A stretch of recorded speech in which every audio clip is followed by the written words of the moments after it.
এজন্য মুমিন মানেই হলো আল্লাহকে ভালোবাসা, নাই তো আযাবের অপেক্ষা করতে হবে। মনে রাখেন, আযাব সব কিছু একরকম না। কাউকে সমাজের মানুষ সম্মান করে না, এটাও তোর উপরে আযাব। ভালোবাসার নজরে মানুষ তাকে দেখে না, দেখলে কয় তারে দেখলে ফুটটা করার মতো মনে হয়, দেখছ তুই তারে দেখলে জুয়ারির মতো মনে হয়, তারে দেখলে মনে হয় মাতাল তার সিরা। তো এইটাও তো বেটা তোর উপরে লানত, যে তোর মানুষ দেখলে এই মন্দ কথা বলে, এই মন্তব্য করে, এটাও তো অনেক বড় দুঃখ, আফসোস। আফসোস, এটাও একটা আযাব। এরপরে মানসিকভাবে পৃথিবীর হাজারো নারী নিয়া ভাবে যে তার মানে তার নির্দিষ্ট কোনো স্বস্তি নাই, তার নির্দিষ্ট কোনো তৃপ্তি নাই। তো এইটাও তো তার উপরে অনেক বড় লানত, অনেক বড় অভিশাপ, যে তার হৃদয়ের প্রশান্তি যেটা সুকুন, এটা নাই। সুকুন যদি থাকতো, হৃদয়ের প্রশান্তি, সে এত মহিলা দেখতো না। কোরআনুল কারীমের মধ্যে আছে, আল্লাহ তাআলা বলেন, আমি প্রত্যেক পুরুষের জন্য তার স্ত্রীকে বানিয়েছি। এবং কেন বানিয়েছি? লিতাসকুনু ইলাইহা। কোরআনের স্পষ্ট আয়াত, আমি আল্লাহ তাআলা স্বামীর জন্য, পুরুষের জন্য স্ত্রীকে বানিয়েছি যেন স্ত্রীর মাধ্যমে সে সুকুন, এই প্রশান্তি লাভ করে। লিতাসকুনু ইলাইহা। আমার একজন স্ত্রী আছে, আলহামদুলিল্লাহ। আমি কেন ফতে গাড়ে মানুষের বেড়ি সামনে দিতে? আমার দরকার কি? আমি এত বেড়ি দিয়া করবো কি? আমার কি আর কাম নাই? আমি শুধু বেড়ির লেগে নিয়ে আইছি দুনিয়া? পাগল। অনেক ছেলে পেলের দেখলে আমার আফসোস লাগে, যে মাতাল, তুই এটা বুঝদি না যে তুই দুনিয়াতে আসছো শুধু বেড়ি চাইতা। এক নারী, এইটাই তোমার জীবনে, আর কোনো কাম নাই, আর কোনো উদ্দেশ্য নাই জীবনে। আফসোসের। তো এই জন্য বললাম, আযাব বিভিন্ন ধরনের হয়। মানসিক প্রশান্তি চলে যাওয়া, হৃদয় অশান্ত হওয়া, এটা অনেক বড় আযাব। স্বস্তি নাই, তৃপ্তি নাই। এই হারামখোর যেগুলো দেখবেন, একটারও কোনো তৃপ্তি নেই। 100 কোটি টাকার মালিক, এই হারামখোররে জিজ্ঞাসা করলে, না হুজুর খুব ঝামেলা আছে, দোয়া করবেন, খুব ঝামেলা আছে, ফ্যাক্টরিটা নিয়ে একটা ঝামেলা আছে, মিলটা নিয়ে একটা ঝামেলা আছে, তারপরে আরো 3টা কাজ চলতেছে সাইডে, এগুলা নিয়ে একটু ঝামেলা আছে। হাতের ঝামেলা আর শেষ হয়, ঝামেলা আর শেষ হয়। লোনও শেষ হয় না, কিস্তিও শেষ হয় না, সুদও শেষ হয় না। নাফরমান আর তো থামবা কোন দিন? বুড়ো হইয়া গেছো বেটা, 50 বছর 60 বছর, অহনো দুনিয়ায় গুছাইতে পারলা না, তো আখেরাত তো নাই, তো দুনিয়াও তো গুছাইতে পারলা না। খাইবা কোন দিন? খাইবা কোন দিন? এক শয়তানে প্রলোভন দিছে যে এখন উপার্জন করো, পরে আরাম করবা। পরেটা কোন সময়? কত বছর পরে? 200 বছর পরে। তিনি 200 বছর পরে নিয়ে আরাম করবে। এই হলো হালাল। মনে করছে পরে আরাম করবে, এখন আগে পয়সা, ডানে বামে হালাল হারাম জায়েজ না জায়েজ সব কামাই করে, পরে আরাম করবে। পরে আরাম মানে, কালকে দেখছি পত্রিকার একটা সুন্দর একজন ব্যক্তি, বাংলাদেশের বর্তমান সরকারি একজন পদস্থ ব্যক্তি বলছে, কর্মজীবন এমনভাবে শেষ করবেন যেন কর্মজীবনের শেষে হাতকড়া পড়তে না হয়। আফসোস, আফসোস এটা, যে কেমন জিন্দিগি, যে জিন্দিগি হাতের আঙ্গুলের ইশারায়, দাপটে পুরা আদালত প্রাঙ্গণ থরথর করে কাঁপত। আজকে সেই মানুষ যখন আদালতে যায়, তো সাধারণ মানুষ পিছন দিয়ে থাবড়ায়। হায় অহংকারী, অহংকার করি, হায় ক্ষমতা, হায় ক্ষমতা, কি নিদারুণ অপমান। নির্বাক তাকায় রয়েছে। একটা শব্দ উত্তর দেয় না। কি বলবে এরপরে? আর কি বলবে এরপরে? আর কি বেইজ্জতি হইতে পারে যে পথচারী ঘাড় ছাইয়া থাপড়াইতে আছে পুলিশের ব্যারিকেডের ভিতরে? এই সেই আদালত যে আদালতে আঙ্গুলের ইশারায় উঠত বসত। তাহলে অহংকারের দুনিয়া যদি এতটা অপমানজনক হয়, তার আখিরাত কি হবে? তার আমাদের জন্যই ভাবি। রাজনীতির হিসাব মিলাইলে হতো না। আমি কোনো রাজনীতির মানুষ, কিন্তু বাস্তবতা হলে আমার কাছে খুব আশ্চর্য লাগছে যে হায় কি স্বার্থপর এই দুনিয়া, কি ভীষণ স্বার্থপর, কি আশ্চর্য। এই জন্য ছেলেরা তোমরাও মনে রাখো, একদিন এই নাফরমানির এই জিন্দিগি নিয়ে, নামাজ নাই, সেজদা নাই, আল্লাহ নাই, নারী, ছবি, মোবাইল, অস্থির দৃশ্য নিয়ে যদি একদিন জীবন শেষ হয়, কুত্তাও নাম নিত না। বলল কুত্তাও নাম নিত না। কুত্তা বেনামাজি মনে রাখিস, তোর নাম কোন কুত্তাও নিবে না। হ্যাঁ, অসভ্যতা যাদের জীবন, অস্থিরতা, নোংরামি যাদের জীবন, এই যে সমস্ত নারী বেহায়া, বেপর্দা, অসভ্য, কোন জানোয়ারও এদের কথা নাম নেবে না। আজকে সারা বাংলাদেশ আমরা সোহরাওয়ার্দী উদ্যানে হেফাজতে ইসলামের উদ্যোগে মহাসমাবেশ ওই নারীদেরকে থুতু মারছে, যে নারীরা নারীর অধিকারের নামে মানবতার চূড়ান্ত, নারীদের চূড়ান্ত বেইজ্জতি করছে। এই জন্য ভাই, কোনো পাপী পৃথিবীতে দামি হয় না। আমিও না, আপনিও না, আমিও না, আপনিও না, জওয়ানও না, বুড়াও না। কেউ হয়তো নগদ বেইজ্জতি হয়,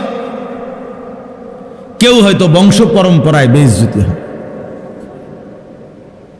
আমাদের এই কুমিল্লায় এক জেলায়, উপজেলায় একটা বিশাল বাড়ি দেখাইছে একবার।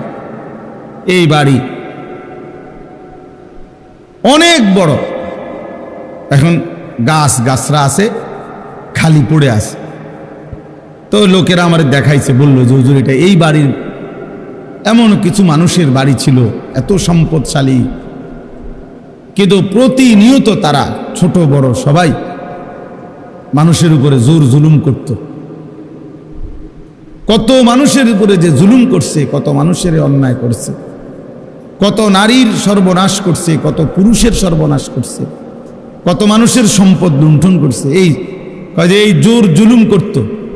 আজকে তাদের এই পুরা বাড়ি বিরান পড়ে আছে, একটা মানুষ, বংশের একজন লোকও নাই, একটা বাচ্চাও নাই মানুষ। আমি নিজ চোখে দেখছি কতগুলো কুত্তা ঘুমাইতে আছে, বৈশা রয়েছে এটার ভিতরে। অহংকারীর, নাফরমানের পরিণতি।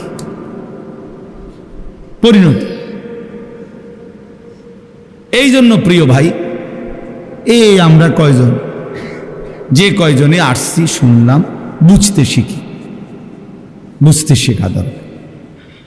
ইব্রাহিম আলাইহিস সালাম আল্লাহ তাআলার একজন জলিলুল কদর নবী, আমরা সবাই নাম জানি। আল্লাহ তাআলার বন্ধু, ওয়াত্তাখাযাল্লাহু ইব্রাহিমা খলিলা। আল্লাহ তাআলা বলছেন যে আল্লাহ ইব্রাহিমকে বন্ধু বানিয়েছেন। কোরআনুল কারিমে আছে, আল্লাহ তাআলা ইব্রাহিম আলাইহিস সালামকে বলছেন, ইন্নী জাইলুকা লিন্নাসি ইমামা, আমি তোমাকে গোটা বিশ্ব মানবতার জন্য, সমস্ত মানুষের জন্য ইমাম বানানো।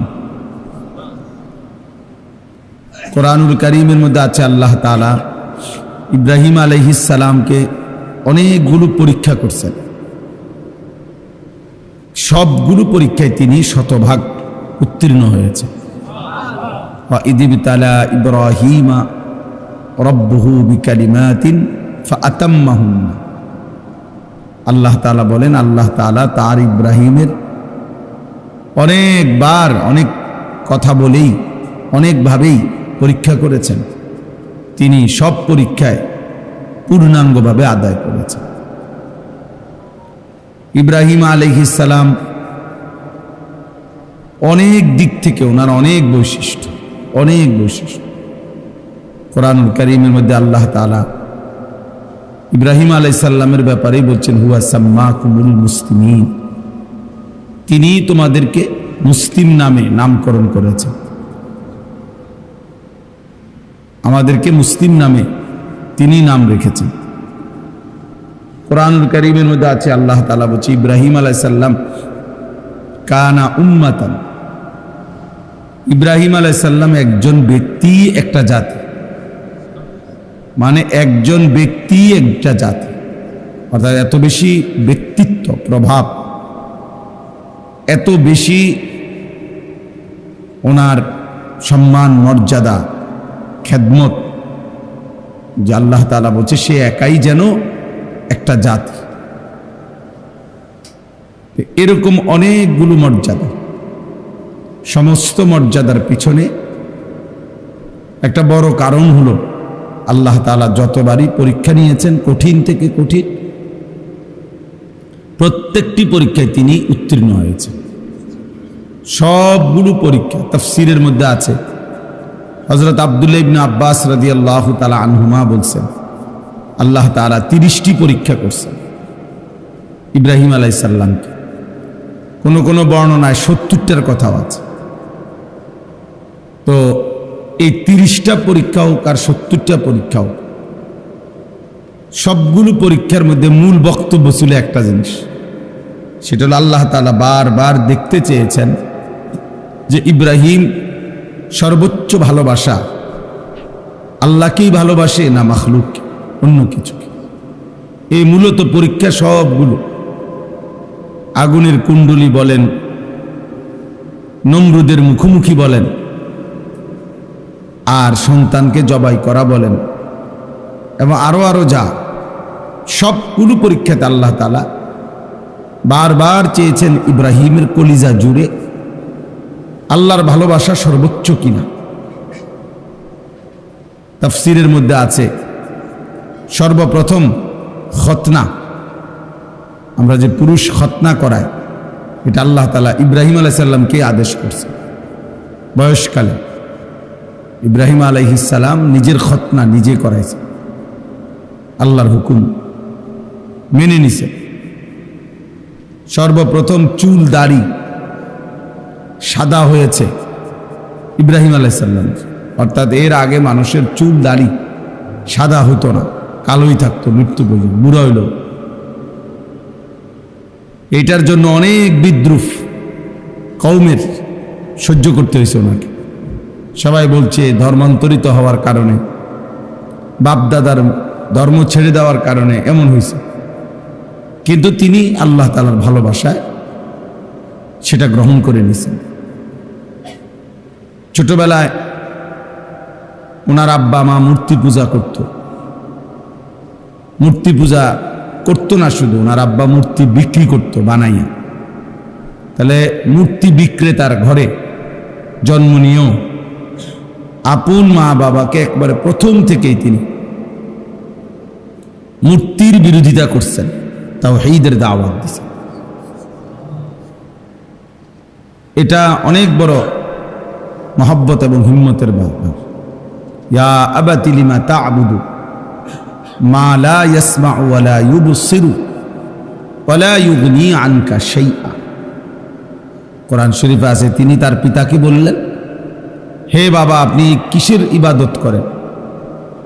মা লা ইয়াসমাউ, যে কিছুই শুনে না, ওয়া লা ইউবসিরু, যে কিছু দেখেও না, ওয়া লা ইউগনি আনকা শাইআন, যে কোনো সামান্যতম উপকারও করতে পারে না। এই ফালতু মূর্তির কেন পূজা করে, ইবাদত করে? তার মানে ছোট্টবেলার থেকেই তিনি আল্লাহর ভালোবাসায় বাবা মার কুফরিও এক সেকেন্ডের জন্য মেনে নেননি। করেন নাই। আগুনের কুণ্ডলিতে নমরুদ যখন ফেলাইছেন তখন তিনি জিব্রাইলের মতো ফেরেশতা, মিকাইল, ইসরাফিল, আজরাইল, এই চারজন ফেরেশতাই উনাকে সাহায্য করতে চাইছিল, তাফসীরে আছে। কিন্তু উনি ওদের সাহায্যও প্রত্যাখ্যান করছেন, বুঝছে না, তোমরাও লাগবে না, যাও, যার জন্য আমি আগুনে পড়তে যাচ্ছি তিনি আমাকে দেখতেছেন, তিনি আমার জন্য যথেষ্ট। হাসবি আল্লাহ, হাসবি আল্লাহ, ইব্রাহিম আলাইহিস সালামের বাক্য, আমার জন্য আল্লাহই যথেষ্ট। 84 বছর বয়সে অনেক কান্নাকাটির পরে আল্লাহ তাআলা ওনার ছেলে ইসমাঈলকে দিয়েছিলেন, একটা সন্তান দান করছিলেন। তো আল্লাহ তাআলা বলছেন তুমি সন্তানটাকে আদর করবা না, চুমা দিবা না, কোলে নিবা না। বলছি ঠিক আছে, তো দেন নাই, আদর করেন না, আপনি শুধু তাকাইয়া দেখতেন। আল্লাহর ভালোবাসার পরীক্ষা দিছে, তাফসীরে আছে এই কথা। কিছুদিন পরে আল্লাহ তাআলা বলছেন এতদিন তো দেখতে দিছি শুধু, এবার দেখতেও দেব না, চোখের আড়ালে এই বাচ্চা এবং বাচ্চার মা হাজেরাকে দূরে মরুভূমিতে রেখে আস। ঠিক আছে, তো আল্লাহ তাআলার হুকুমে কাবা ঘরের পাশে, তখন কাবা ঘরের প্রাচীর ছিল না, তো এই কাবার পাশে মক্কায় মরুভূমিতে গাছপালা, তরুলতা, পানি, মানুষ, জনবসতিহীন একেবারেই ধুধু মরুভূমিতে একেবারেই একা রেখে আসছে। এরপরে কিছুদিন পরে আল্লাহ তাআলা বলছেন প্রথম তো দিলাম কিন্তু দেখতে দেইনি, কোলে নিতে দেইনি, দেখতে দিছি, এখন দূরে সরাই দিছি, তো মনে মনে সান্ত্বনা ছিল, আচ্ছা যাক, ফুত না দেখলে কিছু আছে, তো দূরে হলেও আছে। তো আল্লাহ তাআলা এবার বললেন না, আর দুনিয়াতেই থাকবে না, বরং তাকে জবাই করে আমার কাছে দিয়ে দাও। তিনি বললেন ঠিক আছে, আসলাম, আল্লাহ আমি মেনে নিলাম, আমি মেনে নিলাম। এবং ঠিকই বাস্তবিক অর্থেই সন্তানের গর্দানে, মিনার ময়দানে গর্দানের মধ্যে ছুরি রাখছেন, জবাই করতেই চাইছেন। আল্লাহর কুদরতে জবাই হয় নাই সেটা তো ভিন্ন কথা, কিন্তু তিনি এক বিন্দুও মূলত কোনো রকম লৌকিকতা বা নয়সয় বা এমনি এমনি যে না, বাস্তবিক অর্থেই তিনি কি করতে চাইছেন, জবাই করতে চাইছেন। আরো অনেক আছে তাফসীরের মধ্যে, মানে একটার থেকে একটা অনেক কঠিন পরীক্ষা ছিল, কিন্তু প্রতিবারই তিনি আল্লাহর ভালোবাসায় সমস্ত পরীক্ষায় উত্তীর্ণ হয়েছেন। কোরআনুল কারীমের মধ্যে আছে, আল্লাহ তাআলা বলছেন ওয়াল্লাযীনা আমানু আশাদ্দু হুব্বান লিল্লাহ, যারা মুমিন তারা সবচেয়ে বেশি ভালোবাসে আল্লাহকে। এজন্য মুমিনের সবচেয়ে বড় ভালোবাসা আল্লাহর জন্য। কোরআনুল কারীমের মধ্যে আল্লাহ তাআলা বলছেন তোমাদের পিতা মাতা, তোমাদের ভাই বোন, তোমাদের স্ত্রী, তোমাদের সন্তান, তোমাদের জমানো সম্পদ,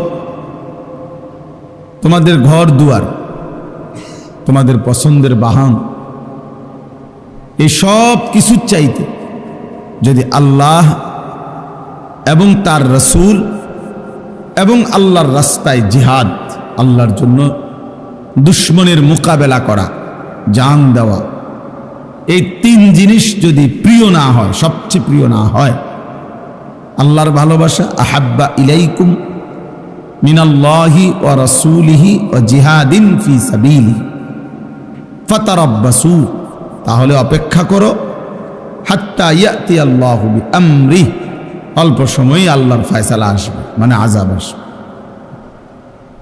যে জাতির মধ্যেই মুসলমান মুমিন পরিচয়দারী, ইমানদারের পরিচয়দারী, আল্লাহর ভালোবাসা কম, রাসূলুল্লাহ সাল্লাল্লাহু আলাইহি ওয়াসাল্লামের ভালোবাসা কম, এবং জিহাদ ফি সাবিলিল্লাহ, আল্লাহর জন্য জীবন দেওয়া, আল্লাহর দ্বীনের জন্য নিজেকে কোরবানি করার জন্য পেশ করা, এই মানসিকতা যার মধ্যেই কম, তা আল্লাহ তাআলা বলছে তারা যেন আযাবের অপেক্ষা করে।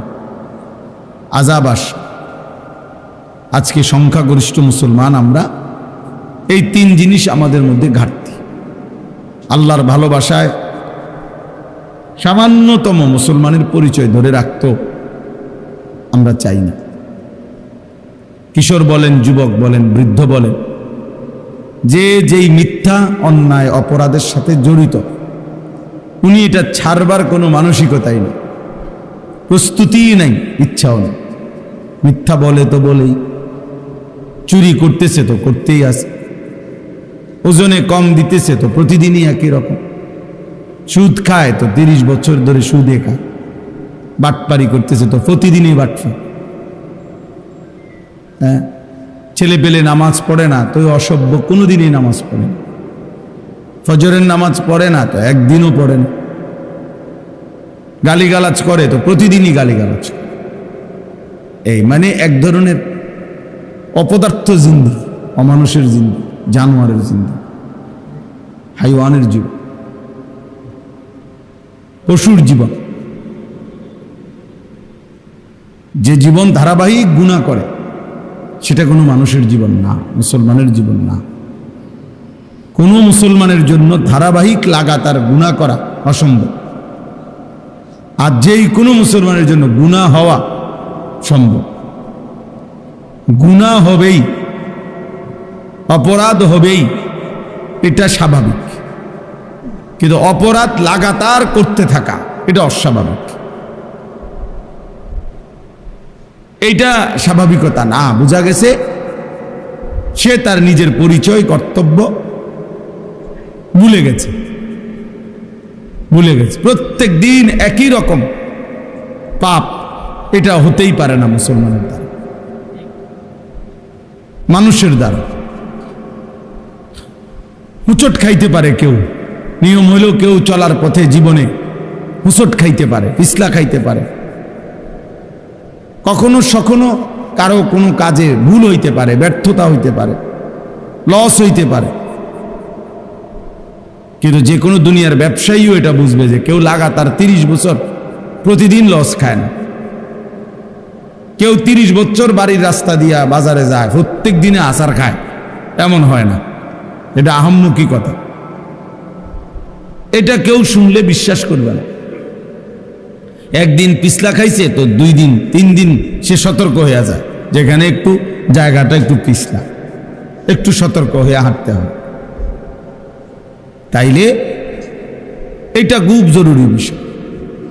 আল্লাহ তাআলার ভালোবাসা, রাসূলুল্লাহ সাল্লাল্লাহু আলাইহি ওয়াসাল্লামের ভালোবাসা, আল্লাহর রাস্তায় জিহাদের প্রতি ভালোবাসা। আমাদের নওজোয়ান ছেলেরা যদি এতটুকু বুঝতো, আল্লাহর জন্য জীবন দেওয়া, আল্লাহর দ্বীনের জন্য সর্বোচ্চ ত্যাগ স্বীকার করা, তাহলে ইসলাম আরো অনেক আগাইত, দুশ্মন আরো বেশি ভয় পাইত। কিন্তু ছেলে পেলেদের চেহারা সুরত দেখলে ইবলিসও হাসে। ছেলে মেয়েদের চলাফেরা দেখলে শয়তানও হাসে। শয়তানও বলবে যে আমিও তো এত শয়তানি জানি না। এত বিচিত্র চুল, এত বিচিত্র শয়তানি, দুষ্টামি, গুনাহ, অশ্লীলতা, অসভ্যতা, আহা, আফসোসের ব্যাপার। মানে ইবলিসও হাসে, শয়তানও হাসে। সম্পূর্ণ এই লাখ লাখ ছেলে পেলে, ছেলে মেয়ে শাহওয়াতের গোলাম। মনের একটা অসভ্য চাহিদা আছে, লজ্জাস্থানের একটা চাহিদা আছে, এইটার গোলাম। এর জন্যই নারী দেখে, ছবি দেখে, নাচ দেখে, সারাদিন মোবাইল একটা লইয়া, রোদ গরম, শীত বর্ষা, আগুন পানি, হুজুর, পাবলিক, বয়স্ক মানুষ, জোয়ান মানুষ, মসজিদ, মাদ্রাসা, যেখানে যাইবেন অপদার্থের হাত থেকে এটা ছুটে না। সে এটা নিয়েই আছে, নিজের মতো হাসতেছে, নিজের মতো দেখতেছে, নিজের মতো যেটা ভাল লাগতেছে ছবি উঠাইতেছে, নিজের মতোই চুল রাখ, মানে এই পৃথিবীতে কেউ তাকে ভালো বলে না মন্দ বলে, মানুষ তার দিকে তাকায় না না তাকায়, কিচ্ছু ভাবে না, কিছুই ভাবে না, নিজের মতো করে হারায় গেছে। কখন যে শয়তানের ফাঁদে পড়ে অন্ধকারের রাস্তায়, অন্ধকারের গলিতে হারায় গেছে, আর বাইর হইতে পারে না। আফসোসের বিষয়। তো বলতেছিলাম, ইব্রাহিম আলাইহিস সালাম প্রতিবার 70 বার 30 বার তাফসীর আছে, আল্লাহর মহব্বতের চূড়ান্ত পরীক্ষা দিচ্ছে। প্রতিবারই বলছে, আল্লাহ আমি আপনাকেই ভালোবাসি, আপনাকে আমি ছাড়তে চাই না, ছেলে ছেড়ে দিলাম, প্রয়োজনে জবাই করে দিলাম, কিন্তু আপনার ভালোবাসা ছাড়ব না। এই জন্য মুমিন মানেই হলো আল্লাহকে ভালোবাসা, নাই তো আযাবের অপেক্ষা করতে হবে। মনে রাখেন, আযাব সব কিছু একরকম না। কাউকে সমাজের মানুষ সম্মান করে না, এটাও তোর উপরে আযাব। ভালোবাসার নজরে মানুষ তাকে দেখে না, দেখলে কয় তারে দেখলে ফুটটা করার মতো মনে হয়, দেখছ তুই তারে দেখলে জুয়ারির মতো মনে হয়, তারে দেখলে মনে হয় মা তাল তার সিরা।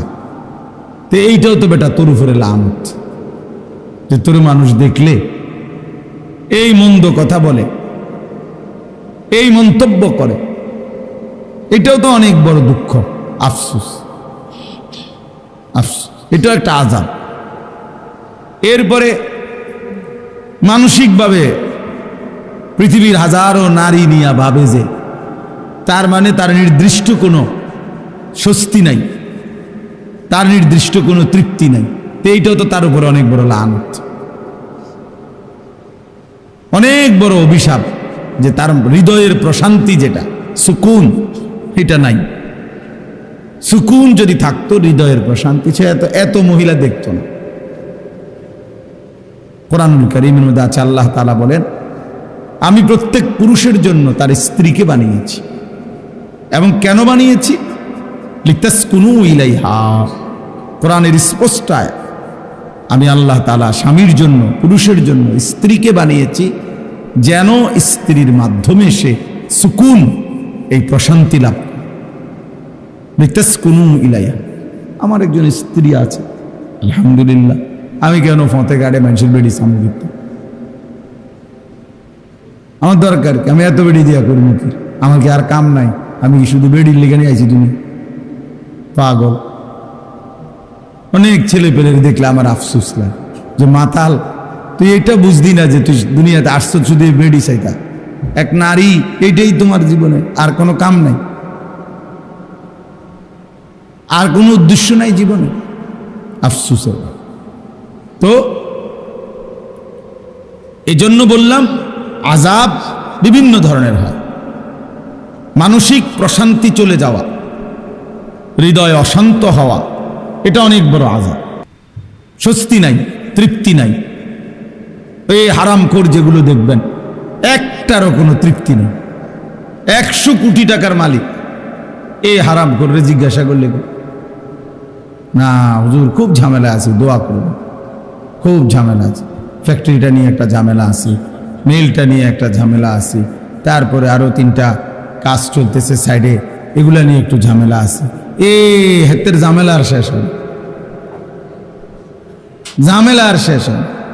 লোনও শেষ হয় না, কিস্তিও শেষ হয় না, সুদও শেষ হয় না, নাফরমান। আর তো থামবা কোন দিন? বুড়ো হইয়া গেছো বেটা, 50 বছর 60 বছর, অহনো দুনিয়ায় গুছাইতে পারলা না, তো আখেরাত তো নাই, তো দুনিয়াও তো গুছাইতে পারলা না। খাইবা কোন দিন? খাইবা কোন দিন? এক শয়তানে প্রলোভন দিছে যে এখন উপার্জন করো, পরে আরাম করবা। পরেটা কোন সময়? কত বছর পরে? 200 বছর পরে। তিনি 200 বছর পরে নিয়ে আরাম করবে। এই হলো হাগা। মনে করছে পরে আরাম করবে, এখন আগে পয়সা, ডানে বামে হালাল হারাম জায়েজ না জায়েজ সব কামাই করে, পরে আরাম করবে। পরে আরাম মানে, কালকে দেখছি পত্রিকার একটা সুন্দর একজন ব্যক্তি, বাংলাদেশের বর্তমান সরকারি একজন পদস্থ ব্যক্তি, বলছে কর্মজীবন এমনভাবে শেষ করবেন যেন কর্মজীবনের শেষে হাতকড়া পড়তে না হয়। আফসোস, আফসোস এটা যে কেমন জিন্দিগি, যে জিন্দিগি হাতের আঙ্গুলের ইশারায় দাপটে পুরা আদালত প্রাঙ্গণ থরথর করে কাঁপত। আজকে সেই মানুষ যখন আদালতে যায় তো সাধারণ মানুষ পিছন দিয়ে থাবড়ায়, হায় অহংকারী, অহংকার কই, হায় ক্ষমতা, হায় ক্ষমতা, কি নিদারুণ অপমান। নির্বাক তাকায় রয়েছে, একটা শব্দ উত্তর দেয় না। কি বলবে এরপরে? আর কি বলবে এরপরে? আর কি বেইজ্জতি হইতে পারে যে পথচারী ঘাড় সাইয়া থাপড়াইতেছে পুলিশের ব্যারিকেডের ভিতরে। এই সেই আদালত যে আদালতে আঙ্গুলের ইশারায় উঠত বসত।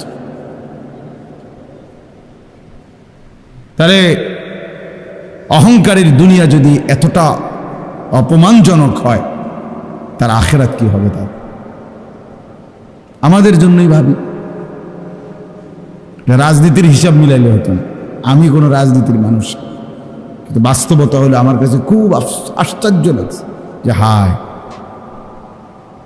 কি স্বার্থপর এই দুনিয়া, কি ভীষণ স্বার্থপর, কি আশ্চর্য।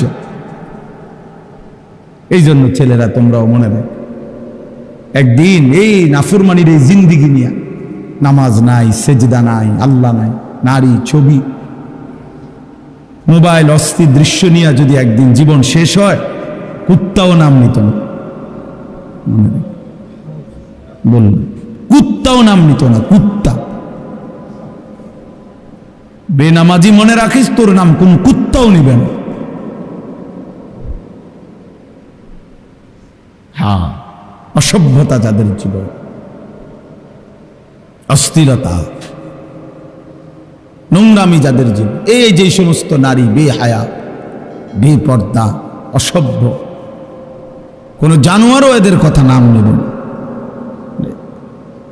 আজকে সারা বাংলাদেশ আমরা সোহরাওয়ার্দী উদ্যানে হেফাজতে ইসলামের উদ্যোগে মহাসমাবেশ, ওই নারীদেরকে থুতু মারছে যে নারীরা নারীর অধিকারের নামে মানবতার চূড়ান্ত, নারীদের চূড়ান্ত বেইজ্জতি করছে। এই জন্য ভাই, কোনো পাপী পৃথিবীতে দামি হয় না। আমিও না, আপনিও না,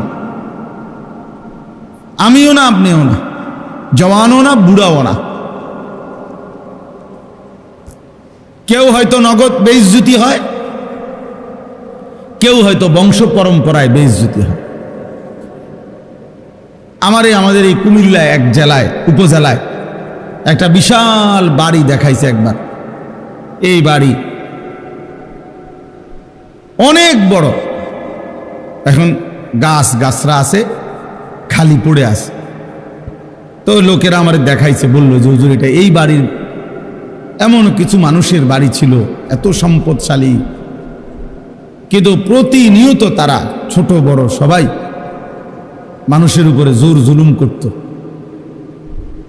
কত মানুষের উপরে যে জুলুম করছে, কত মানুষের অন্যায় করছে, কত নারীর সর্বনাশ করছে, কত পুরুষের সর্বনাশ করছে, কত মানুষের সম্পদ লুণ্ঠন করছে, এই জোর জুলুম করত। আজকে তাদের এই পুরা বাড়ি বিরান পড়ে আছে, একটা মানুষ, বংশের একজন লোকও নাই, একটা বাচ্চাও নাই মানুষ। আমি নিজ চোখে দেখছি কতগুলো কুত্তা ঘুমাইতে আছে, বসে রয়েছে এটার ভিতরে। অহংকারীর, নাফরমানের পরিণতি।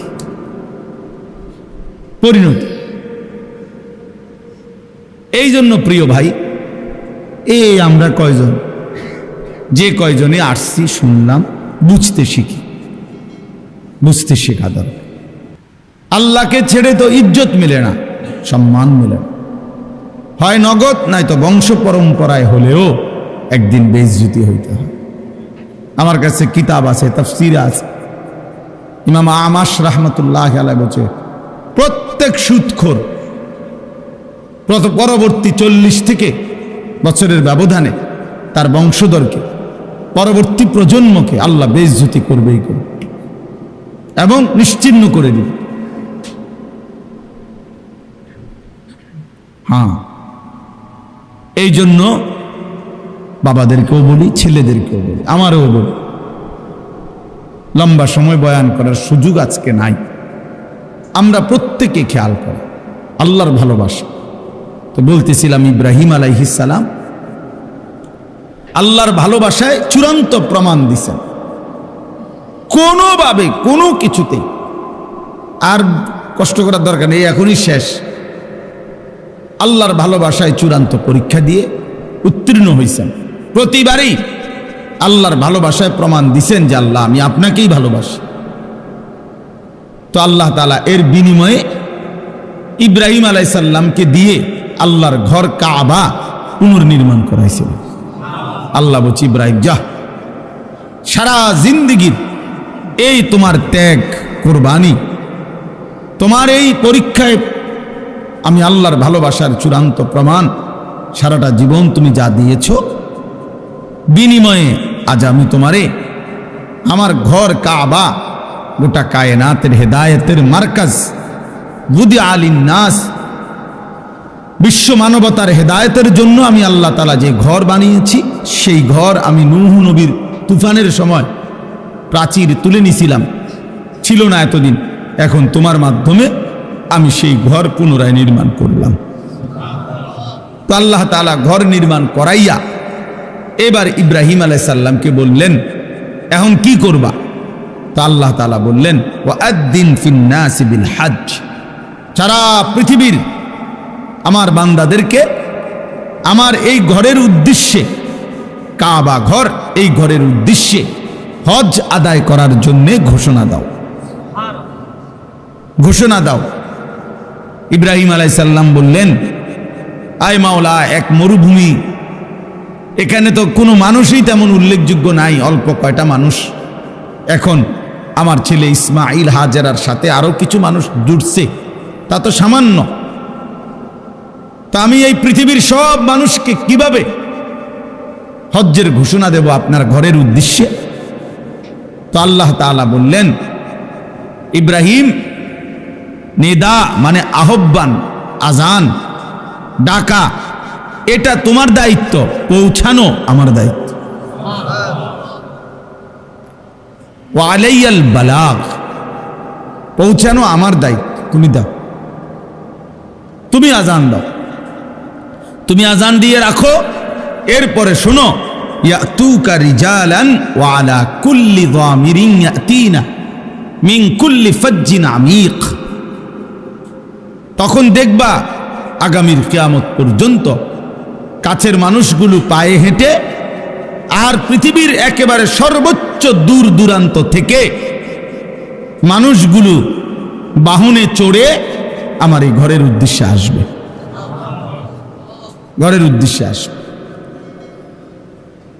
ফলে যুগ যুগ ধরে আল্লাহ পাক রব্বুল আলামিন সারা পৃথিবীর শেষ প্রান্তেও যেই মুমিন থাকে, ইমানদার থাকে, আল্লাহ তাআলা তার কলবেও আল্লাহর ঘরের প্রতি এক চরম আকর্ষণ আল্লাহ দান করছে।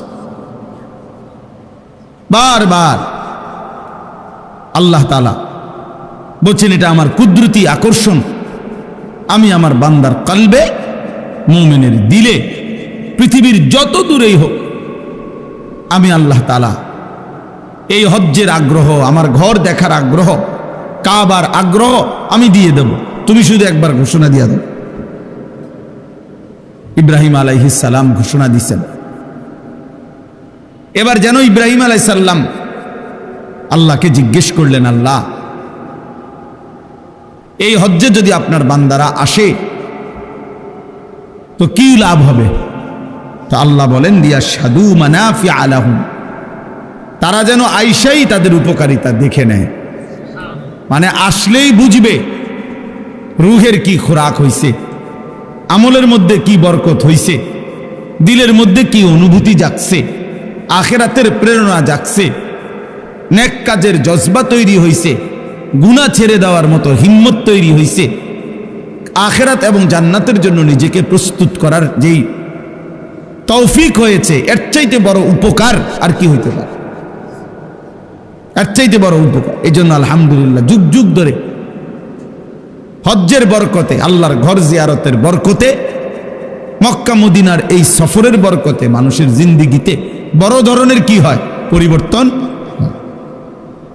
অনেক মানুষ আলহামদুলিল্লাহ পরিবর্তন হয়, বদলায় যায়, চেহারা, সুরত, চলাফেরা, আমল আখলাকের মধ্যে পরিবর্তন। এটা উপকার।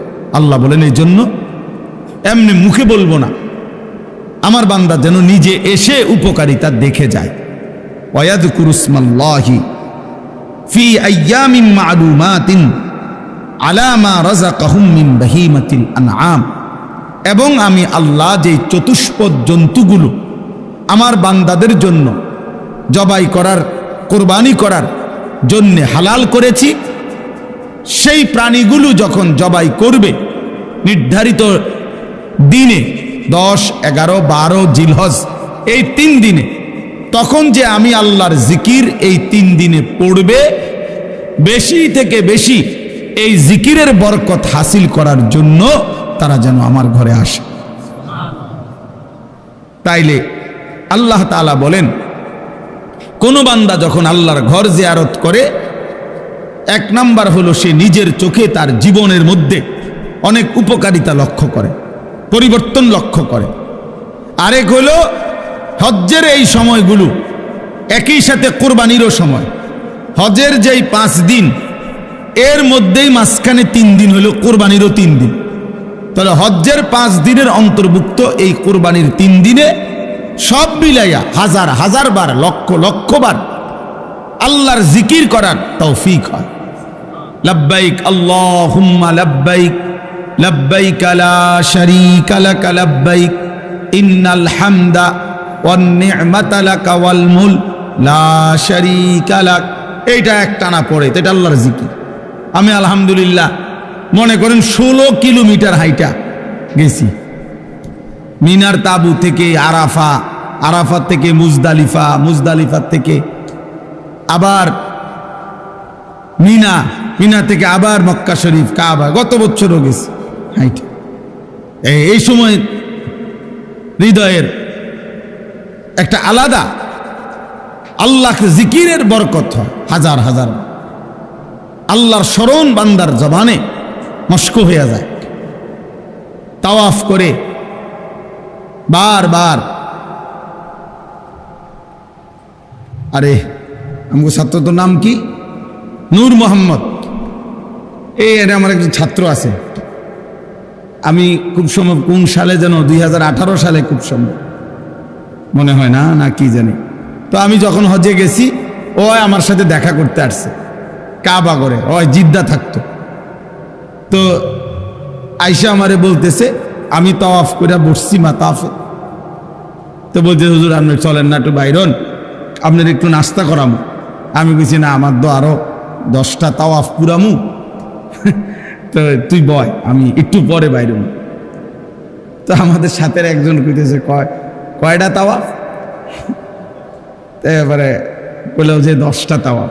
10টা তাওয়াফ মানে 70 চক্কর, 7 চক্করে 1 তাওয়াফ।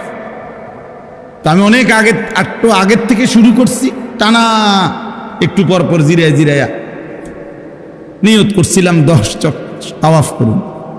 তো ওই সময় এটা দেখছি যে ভালোবাসা, মহব্বত, আল্লাহর ঘর জিয়ারতের বরকতে এত বেশি পরিমাণ আল্লাহর জিকির নসিব হয়, যেটা অন্য সময় হয় না। এইটাই আল্লাহ বলছেন যে আমার ঘরের হজ করতে আসতে বলো, ঘোষণা দাও, আমি আল্লাহ পৃথিবীর শেষ প্রান্ত থেকে আমার বান্দাদেরকে আনবো, আর এনে আসলে তারা নিজের চোখেই উপকার দেখবে নিজের জীবনে। আর আমি আল্লাহ তাআলার জিকির হজ্জের দিনগুলোতে, কোরবানির দিনগুলোতে বেশি বেশি আমি আল্লাহ তাআলার জিকির করবে, এরই মাঝখানে কোরবানিও করবে। এজন্য তাফসীরের মধ্যে আছে কোরবানির মধ্যে মূল মাকসাদ কি? আল্লাহর জিকির। কোরবানির মেন প্রাণটা কি?